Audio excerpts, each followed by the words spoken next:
Okay then, good evening ladies and gentlemen. Thank you all for supporting us tonight. Before I go any further, I would like you to show your appreciation to Manolo and his staff for a really nice meal, well served, and plenty of drink on the table, which is how it should be at a Burns night. So please put your hands together.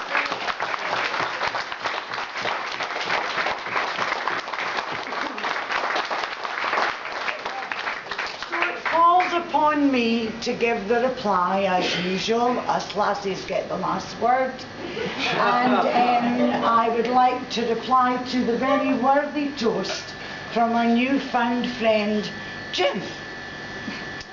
Now, not only are we girls surrounded by intelligence and wit tonight, but my goodness, have the laddies brushed up well, I'm sure we'll all agree. Yes? What a good looking lot you are tonight, boys. You know, as the years pass and we become more and more familiar with our partners and with each other, it is important to compliment our partners when they make the effort. And of course tonight is no exception. It's very much appreciated. I just hope that everything underneath is as clean as is on shore. Now, some of our men might be putting on a little bit of weight, while others might be receding in the hair department a little. Our love lives might not be as virulent as they used to be. Well, actually quite a lot. But we only have ourselves to blame, guys. Let's face it, marriage is about three things. First, there's the engagement ring. Then there's the wedding ring. And then there's the suffering. It's okay. And let me warn all yous that have not even tried it yet, it's okay for the first fortnight.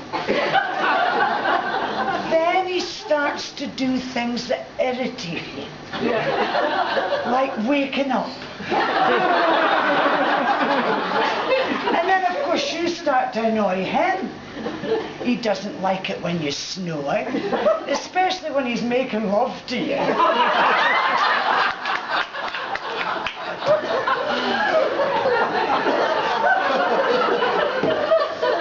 You know, once my husband told me in the throes of passion that he was going to make me the happiest woman in the world. And I says to him, well, that's lovely, darling, but I will miss you.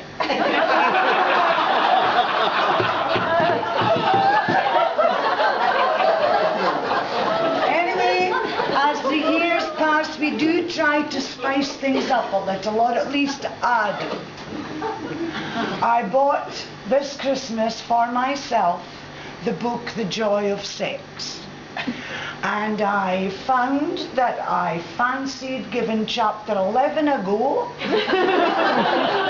So I wrapped myself all up in cling film, laid upon the dining room table. He comes in after a round of golf and says, oh God, leftovers again.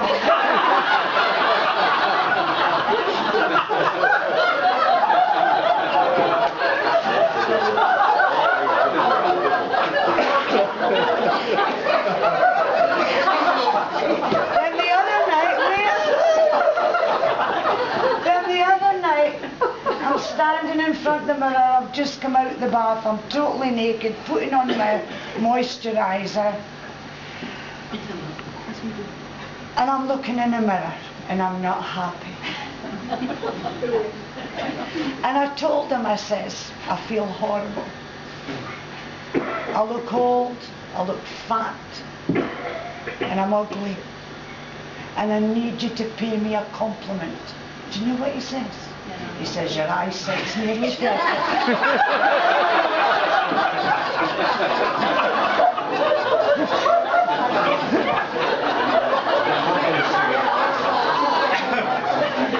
I says, I think you're being a bit unfair, you know. After all, I am approaching the change. He says, approaching the change? In what direction? I would have thought your batteries would have been well flat by now.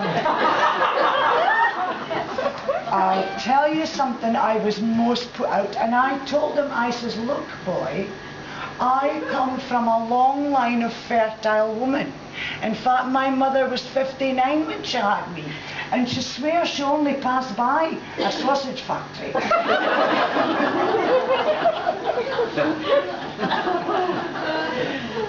However, men think they have it all. True.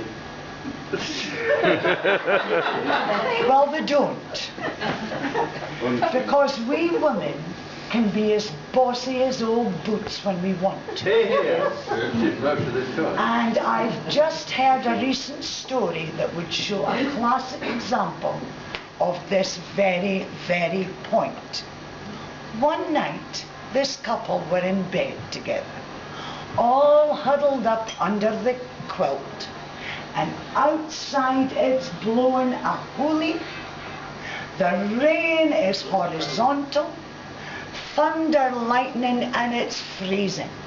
But they're all snuggled up and comfortable and feeling quite smug with themselves.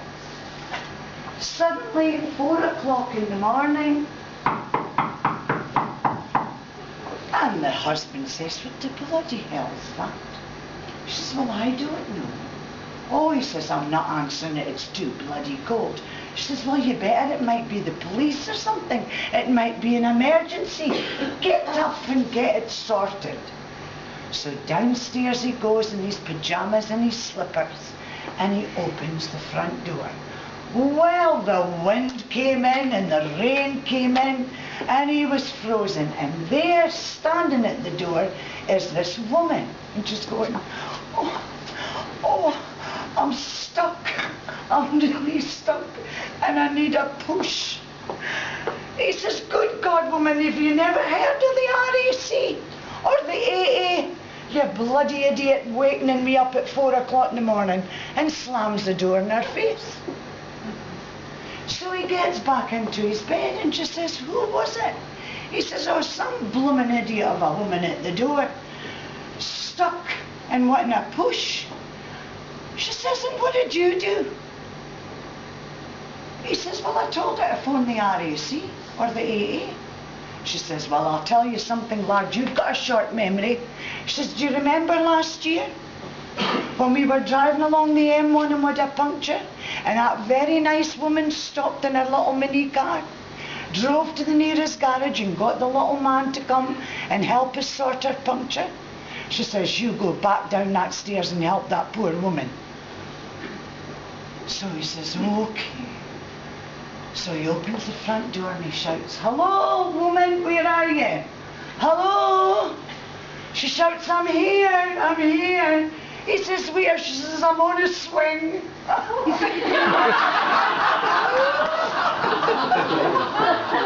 I didn't laugh too much either. Right, so, before I go any further then, I'm going to sort these lads out tonight, because there's only one difference between them and us, and that is our anatomy. They have something that we want, while we have something that they want. Yes? And it's all right for them to want loads of it, but we are not allowed to want loads of it. So, I would say that their Toodle, or their John Thomas, or their Pecker would not be so important, and the world would be a different place if we girls were to have one. If I had a penis, I could wear it outside and flash it all around the place with pomp and with pride. I could soak it in the bathtub and pamper it proper. and wash it really, really fast, or use it as a stopper. I'd sit like a guy and I'd straddle the chair. I'd play with my flies, if only with care. I'd aim at the toilet, then pee on the floor, then shake it about a bit and dribble some more. My pants would feel tighter with such a large bulge, and all the young ladies would want to indulge, wondering longingly if it was real, and dream of the chance to give it a feel. I'd dip it in chocolate and stick it in sockets, and sit in the movies with my hands in my pocket. I'd take it to pet shows and teach it to stay, and stuff it in turkeys on Christmas Day. A penis to plunder, a penis to push, 'cause one in the hand is worth two in the bush.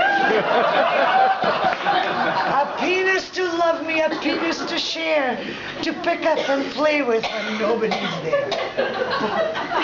Oh, if I could have a penis and still be a girl, I'd have everything I could wish for to conquer this world. Yes, me and my member wouldn't have a care, but I'd reach down every now and then just to make sure it was there.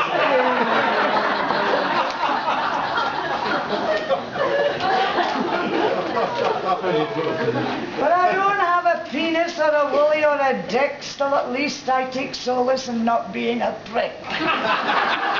With my feminine form this world I did conquer, and never came close to being a plonker.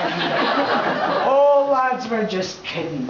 We love you for sure, and all that I've said tonight's just pure manure. So gals, raise your glasses and join in with me. The love of our laddies. Hip hip, 1, 2, 3.